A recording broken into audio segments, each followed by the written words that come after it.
Shalom Aleichem à tous. Donc, je suis ravi de recevoir Dylan dans mon interview témoignage. Chaque personne qui passe par cette école témoigne un petit peu de son ressenti, comment il vit les choses, comment ça l'aide, comment ça a pu l'aider dans certaines choses, ouvrir les perceptions dans d'autres domaines. Et je vais te laisser te présenter, nous dire qui tu es, d'où tu viens et qu'est-ce que tu fais dans la vie. Je t'écoute, Dylan. Alors, je m'appelle Dylan, j'ai 22 ans, je viens de la Côte d'Azur en France. Du coup, euh, professionnellement parlant, je suis passé par plusieurs domaines d'activités différents, notamment la manutention, la logistique, etc. Et donc, ce qui m'a amené à la fight, c'est avant tout une recherche spirituelle que j'ai toujours eue depuis déjà tout jeune, très très jeune. Et donc, au fur et à mesure de mon parcours, en cherchant un peu sur Internet, ben, je suis tombé sur plusieurs courants différents et c'est dans la fight que je me suis le plus retrouvé. Donc, c'est pour ça que je me suis dirigé vers la fight. Et qu'est-ce que tu as découvert une fois que tu as intégré la fight? Qu'est-ce que tu as découvert? Qu'est-ce qui t'a parlé? Qu'est-ce qui t'a plu? La communauté, les différents domaines dans lesquels on travaille. Est-ce que tu peux nous partager un peu ton expérience?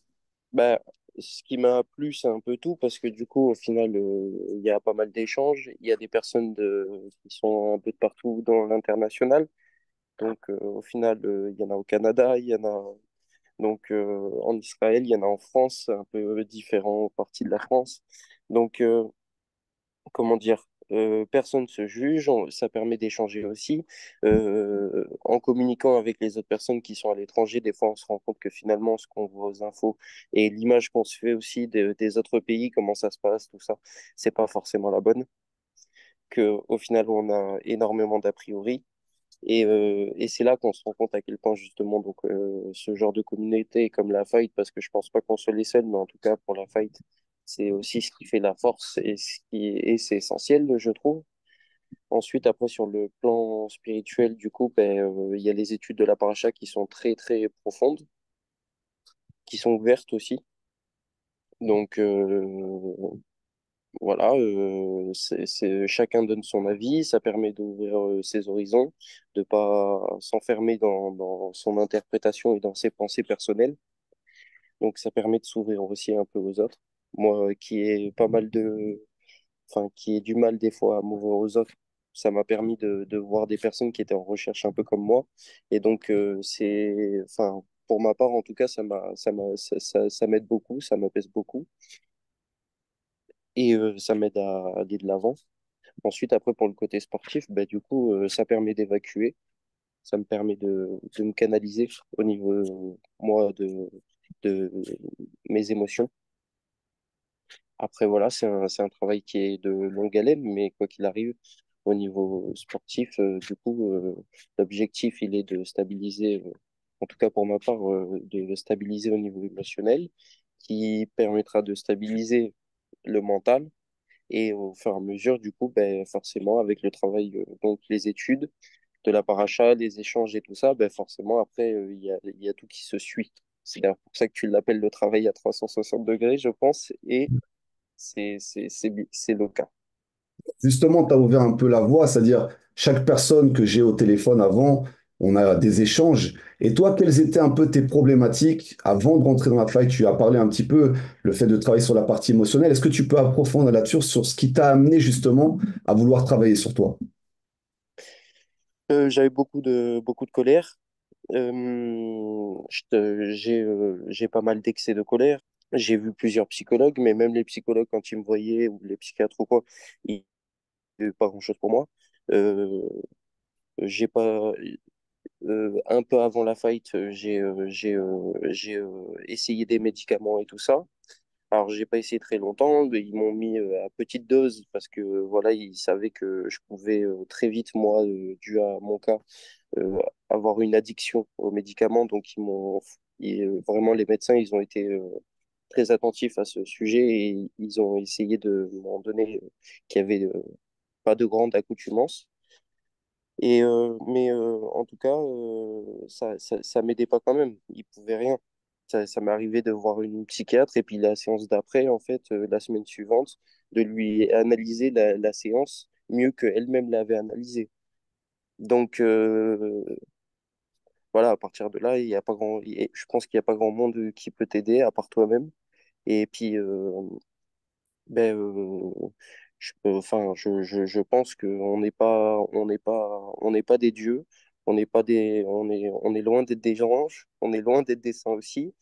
Et je pense que forcément, il n'y a qu'une étude à partir des textes et sans s'enfermer dans une croyance, dans une doctrine qui peut réellement débrumer le plan émotionnel et donc qui peut entraîner une certaine réussite et un épanouissement pardon, personnel.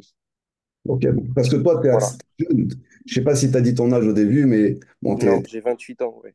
tu vois, tu es jeune encore, donc forcément, tu nous as parlé de colère. Dans le monde dans lequel on vit aujourd'hui, forcément, ça peut générer de la colère, du stress, du manque de confiance en soi, et des choses qui vont bouillonner à l'intérieur de l'être et qui vont créer un mal-être dans l'être humain sans savoir véritablement d'où ça vient. Des fois, c'est dû à l'enfance, des fois, c'est dû à certaines épreuves de la vie. Ça peut être dû à beaucoup de choses.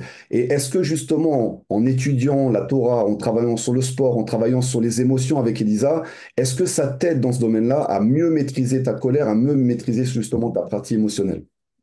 Oui, bien sûr, ça m'aide énormément et ça m'aide aussi dans ma compréhension d'où ça vient.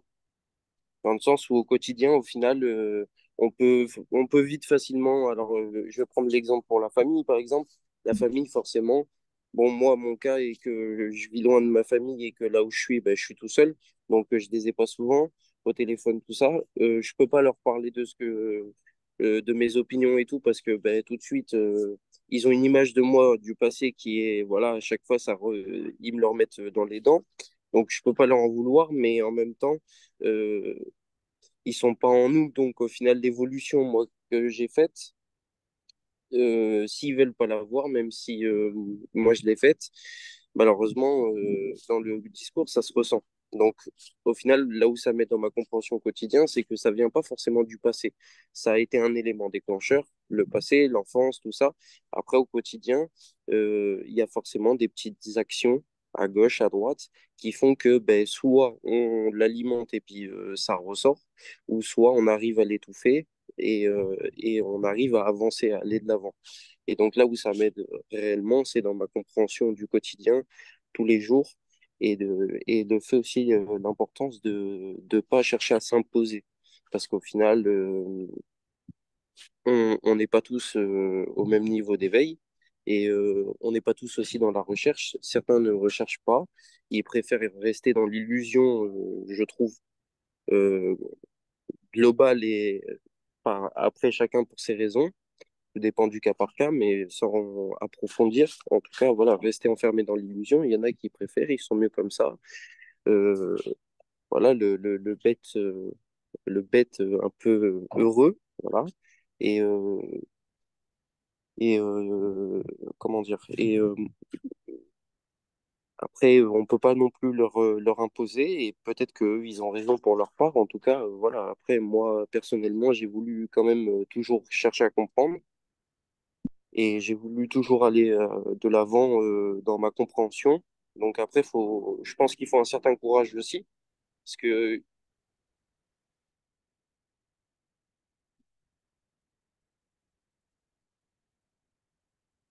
Une petite coupure, ça va reprendre. Donc voilà, on était sur Oui. cette Donc, du partie coup, émotionnelle. Est-ce que justement le travail, par exemple, avec Elisa, qui travaille beaucoup sur la partie émotionnelle et psychologique, est-ce qu'elle t'aide aussi dans ce domaine-là, sur le travail émotionnel, sur le travail de la colère, sur la compréhension aussi de toi-même? oui. Alors là où ça va être pour la compréhension, c'est que elle travaille pas mal sur les énergies, sur la manière dont ils se déplacent et tout ça. Et alors sur le moment, on s'en rend pas forcément compte, mais après coup, des fois, je me fais le point sur la séance. Et du coup, je prends un peu de recul et je me rends compte que finalement, elle ouvre pas mal de portes. Et puis là où ça aide le plus aussi, c'est que des fois, on doute parce qu'on est tout seul avec son interprétation. qu'on a peur de se tromper. Si on a en plus pas trop confiance en soi, comme moi, c'est un peu le cas aussi, euh, du coup, même si on touche la vérité, on sait pas trop, on doute. Et du coup, enfin, moi, en tout cas, de mon côté, je trouve que ça m'aide à prendre confiance et à me dire, en fait, je me trompe pas, faut que je m'écoute plus. Et il y a que nous qui savons.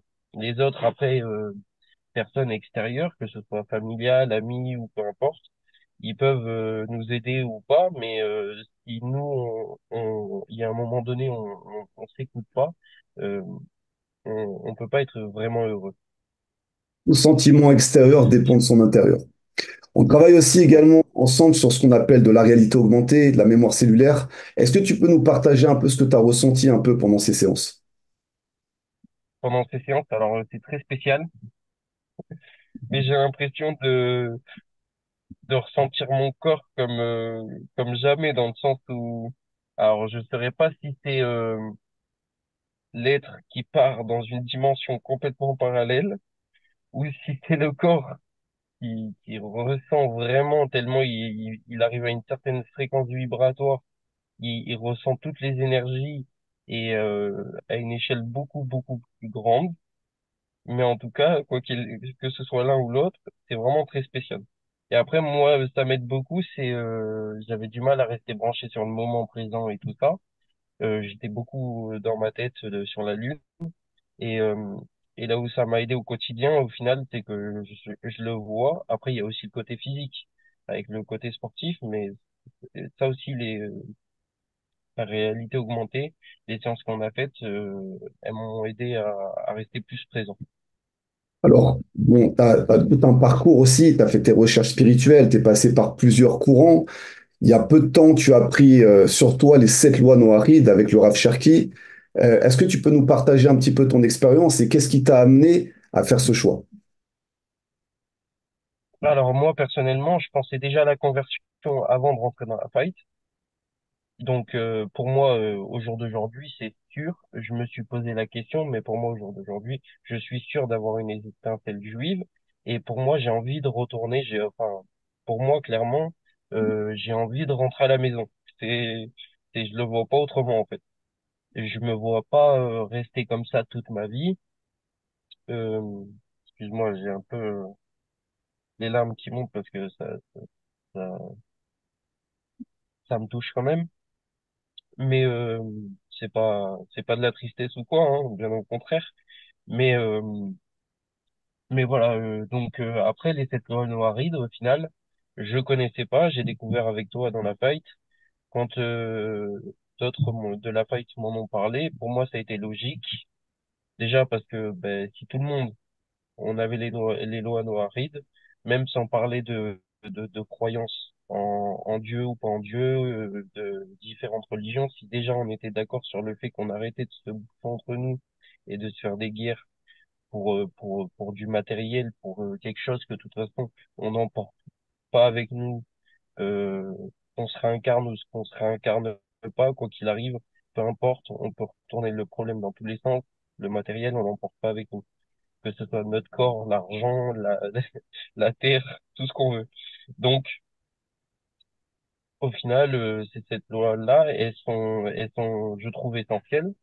Donc, aussi moi qui pars de très loin et qui suis pas né dans la religion, ça me permet de faire un travail un peu plus étape par étape et de vraiment approfondir au fur et à mesure le sujet tout en voyant une certaine évolution et de par la suite quand même moi, me convertir. Après, pour ceux qui ne le souhaitent pas, ça n'empêche que, de toute façon, quoi qu'il arrive, ça permet quand même déjà de prendre ces 7 lois sur soi, qui sont aussi très importantes à comprendre, comment dire, d'échanger avec d'autres personnes aussi qui sont dans la recherche euh, au niveau spirituel et, comment dire, et d'éviter de se faire des guerres et de comprendre que finalement, du moment où on est humain, on est tous dans on est tous dans le même bateau. On est tous ici sur Terre, avec le voile de l'oubli, tout ça, et on a chacun nos parcours, chacun notre vécu, mais en tout cas, quoi qu'il arrive, si l'un de nous souffre, les autres souffrent forcément parce que quoi qu'il arrive, ben, ça divise. Du moment où il y a deux personnes qui sont divisées, ça fait deux camps différents. Donc après, ben, pour les futures générations, ça fait une problématique parce que faut forcément qu'ils choisissent un camp à un moment donné, etc. Et donc, je ne pense pas que ce soit aider l'humain en soi à avancer. Donc à partir de là, le fait de pouvoir échanger, de communiquer sur des choses très spirituelles et assez approfondies, je dirais, ben, ça permet aussi de se rendre compte à quel point on est rien, on est tout petit et que finalement on a tous besoin les uns des autres. C'est ça qui fait qu'on est puissant. Tu l'as dit, bon, c'est une école où on travaille à 360, on travaille le Krav Maga, on travaille sur la nutrition, on travaille sur l'entraînement physique, on travaille sur la psychologie, sur l'émotion, on travaille sur la réalité augmentée, sur le psychisme, sur l'énergie intérieure. Il y a aussi toute cette partie d'études de Torah, donc tous les jours on étudie la Torah au centre, on approfondit. Qu'est-ce que cette étude t'a apporté et qu'est-ce que cet approfondissement des textes avec aussi le Rav Segura qui apprend l'hébreu toraïque, qu'est-ce que ça t'a amené cette dimension d'études profondes et de pouvoir interagir avec d'autres personnes, avec des rabbinines. Qu'est-ce que ça t'a amené? Alors ben l'étude de la paracha, ça m'a amené pas mal à me remettre en question, dans le sens où tu le dis très souvent, et puis c'est bien tombé aussi dans les parachas qu'on a étudiés au moment où je suis rentré dans la fac, c'est qu'à chaque fois il y avait des choses où en fait mon ego était touché, dans le sens où quand tu disais certaines choses, je me sentais concerné. Et du coup, je pouvais pas, comment dire,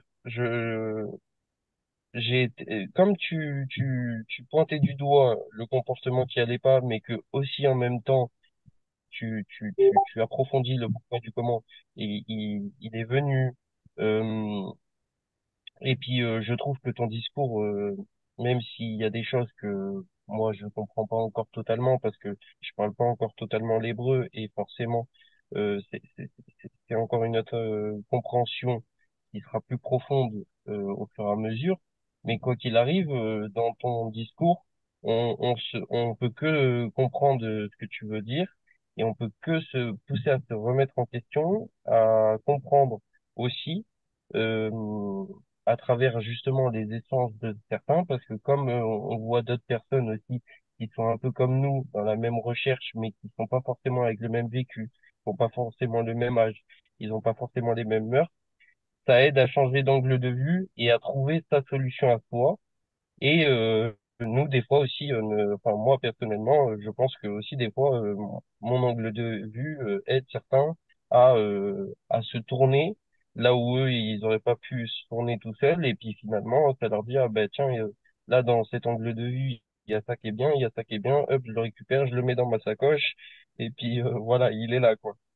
Voilà. Exactement. Et après, Vas-y, vas-y, je te oui. laisse finir, vas-y. Et après, pour les études hébraïques avec le rabbin, euh, avec le Rav Segura, là où ça aide, enfin, là où moi ça m'a aidé, c'est que c'est bon déjà sur la langue, mais sur la compréhension de comment elle fonctionne et tout ça. Mais après, c'est aussi, il est aussi très ouvert sur comment dire, l'approfondissement au niveau, enfin, il approfondit énormément aussi avec nous. Il échange énormément avec nous. Il est très à l'écoute aussi. Et donc, c'est encore un autre angle de vue que le tien, mais qui aussi vient compléter un peu et qui vient nous faire grandir, nous tirer vers le haut, et qui permet aussi comment dire, qui permet de voir à quel point, ben voilà, c'est puissant et c'est important de faire comment dire, de faire ce travail sur soi, voilà, et sur sa compréhension. Et Aujourd'hui, d'approfondir. Voilà. si quelqu'un aujourd'hui se posait la question s'il devait entrer dans ce programme ou pas, dans cette école ou pas, qu'est-ce que tu pourrais lui dire?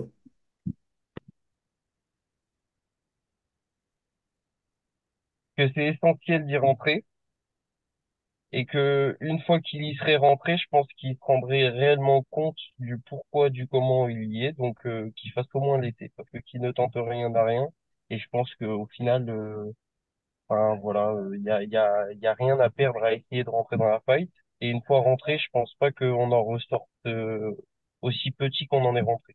C'est impossible. Alors, bon, tu l'as dit, tu as 28 ans. Je vois sur tes échanges, comme tu dis, il y a des gens du monde entier, de tous les âges, de toute culture, des gens qui viennent des nations, des gens qui viennent du Ham Israël. Tu as, à ton âge, une recherche de profondeur, de spiritualité, d'amour de la vérité, de recherche, de compréhension, de discussion et aussi de sensibilité, parce que cette sensibilité, tu t'en rends pas compte encore, mais c'est un super pouvoir qu'il faut apprendre à maîtriser. Il y a énormément aujourd'hui de personnes qui ont une hypersensibilité, qui sont des hauts potentiels, mais qui ne s'en rendent pas compte parce que justement, il faut réussir à piloter tout ça. Et plus je te vois progresser, plus je te vois grandir, plus je te vois rentrer dans cette maturité-là, plus tu arrives à exprimer des choses profondes, à te dévoiler. Et c'est magnifique à voir. En plus, tu as la tête sur les épaules, tu sais où tu vas, tu es une personne de parole, tu es une personne qui entreprend. Le chemin vers la conversion, ça va être un chemin difficile, c'est un chemin il va falloir des forces, il va falloir combattre, parce que c'est pas facile, on arrive dans une période très spéciale, on est proche de la Géoula, véritablement, donc forcément, toutes les portes de la conversion vont être des parcours du combattant, mais à partir du moment où c'est un appel profond qui vient en toi, rien ne pourra t'arrêter, comme tu l'as dit tout à l'heure, il y a ceux qui seront avec les lois noirides et qui sentiront qu'ils sont bien parmi les nations, et il y a ceux pour qui c'est plus fort que ça vient du plus profond de leur être. Ils sentent un appel à retourner vers le Ham Israël. Pour eux, ça va être un parcours difficile parce que je suis en contact avec beaucoup de gens qui se sont convertis. Mais ça, c'est propre entre la personne et le Créateur. C'est lui qui te donnera des forces pour ça. Merci beaucoup, Dylan, pour ton témoignage, pour ton intervention. Et on se retrouve d'ailleurs dans pas longtemps pour notre étude de la paracha. Merci pour tout. À bientôt.